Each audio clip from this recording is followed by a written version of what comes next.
नमस्कार करतनी। डॉक्टर हरिगोविंद राय जय जय भोजपुरी घर घर भोजपुरी कार्यक्रम में रउआ सबके दिल से स्वागत करतनी। बहुत लोग कहले कि हमरा आदत धरा गइल बा कि हम बिना कोनो नशा कइले बिना मांसाहार कइले हमारा रह नहीं जात। तो ई गलत बात बा। केहू पेटे में से सीख के ना आवेला कुछ हो। ये सब ये संगत के प्रभाव हो। व्यवहार के अपना सही राखो, सही संगत राखो तो रउआ एकरा में सुधार ला सकतनी। तो हम ही माने बहुत लोग से सुनले बानी बात के, ऐसे हमारा एक पर वीडियो बनावे के कारण बन गई कि ना ही ये तरह के बात नहीं खे। मन रोवे लगे बा। मन इंद्रिय ह, एकादश इंद्रिय में ओकर गिनती बा। 5 गो ज्ञान इंद्रिय बा, 5 गो कर्म इंद्रिय बा आ एगो उभय इंद्रिय मन कहल जाला ओकरा के। मने ई 10 इंद्रिय के संचालित करेले। तो मन के रुआ अपना हिसाब किताब से समझा के बता के रोवे लगे नु मन बा तो एकरा के समझा सकतनी कि हाँ ये नशा कैला पर हमार दशा खराब हो जाई। आहार हम बढ़िया करी, शुद्ध आहार करी, सात्विक आहार करी, मांसाहार ना करी। ये केकरा के समझावे के बा? अपने के समझावे के बा। लोग कहले कि अरे हम तो इतना है गुटखा सोचतनी कि छोड़ दी ही खाई, लेकिन ये छूटते नहीं खे। कहने के छूटत और रवे खाता नहीं और वह चाहब कि हम ना खाएं तो कैसे ना छूटी।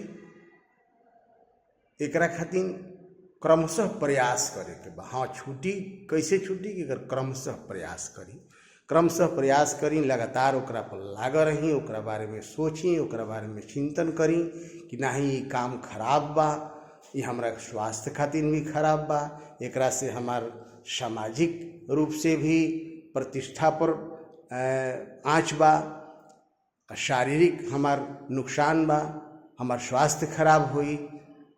तो ऐसे ही नशा छोड़ दे तो नशा कौनो हाल में नुकसाने करेला। नौ से नशा नुकसान करेला, नौ से नशा दशा खराब करेला, आ नौ से नशा रउआ के बर्बाद करेला। तो ऐसे ये बर्बादी से बचे खातिर के नशा के छोड़े के प्रयास करे के चाही। रउआ अपना मन के समझा दे, मन समझ जाई, राउर नशा छूट जाई। नशा छूट जाई तो राउर मानसिक स्थिति भी आओ सही रही। महंगाई के युग में ये नशा बिना पैसा के नहीं ना मिलत। तो ओकरा में कितना पैसा राउर बर्बाद होता। वो आवश्यक चीज तो बा ना। मांसाहार के बिना भी राउर शारीरिक पोषण हो सकता। मनुष्य के मांस खाए के ना चाही। विशेष परिस्थिति के छोड़ के, जैसे बहुत जेकर मांस के क्षय हो गइल बा, राजयक्षमा नाम के बीमारी हो गइल बा, ओकरा के शास्त्र में मांस के सेवन, वो मांस रस सेवन करे के विधि बतावल बा। ओह तरह के वो सेवन करे के विधि जौन बा, वो विधि विधान से ओकरा के सेवन करी तो ओकरा जौन क्षय भइल बा मांस के, शरीर में जौन रस, रक्त, अस्थि, मज्जा, शुक्र, ये सब जौन खत्म होता धीरे धीरे, ओकरा के निर्माण करे लगी, ओकरा के बनावे लगी। ये तरह के औषधि के रूप में सेवन कइल जा सकेला।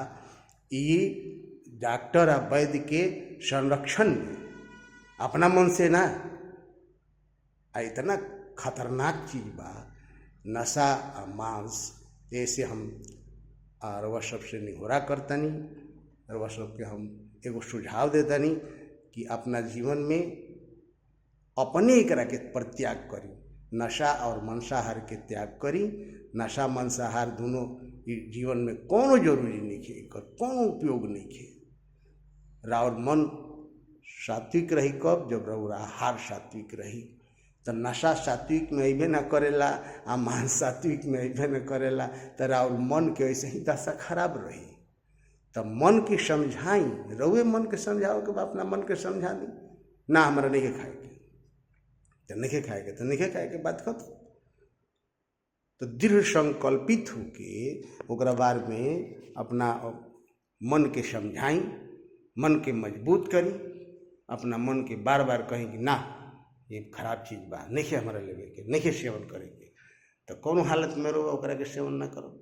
आ देखी जहिया से रवा नशा छोड़ दे, जहिया से रवा मांसाहार के त्याग कर दे, वह दिन से रवा जीवन में अभूतपूर्व परिवर्तन आई।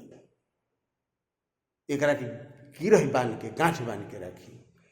राउर समाज में जौन निंदा होत रहा, समाज में राउर देखी सामाजिक रूप से लोग राउरा के इज्जत प्रतिष्ठा देवे लगी। हम जे रुआ से कगरिया के चलत रहल उ रुआ के अपना संगे बैठाई, रुआ के मानी कि नहीं अभी सही आदमी हो गई।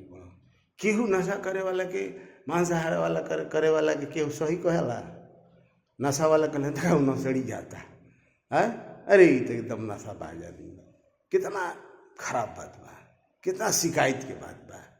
और बाल बच्चा परिवार भी एकरा से परेशान हो जाई। जैसे मान ली कि राउर लड़का पढ़ता और वह नशा के सेवन करतनी, तो आपस में लड़का बती हैं से अगर बाबूजी क्या करे ले, तो दारू पे के ढिमलाइल चलल।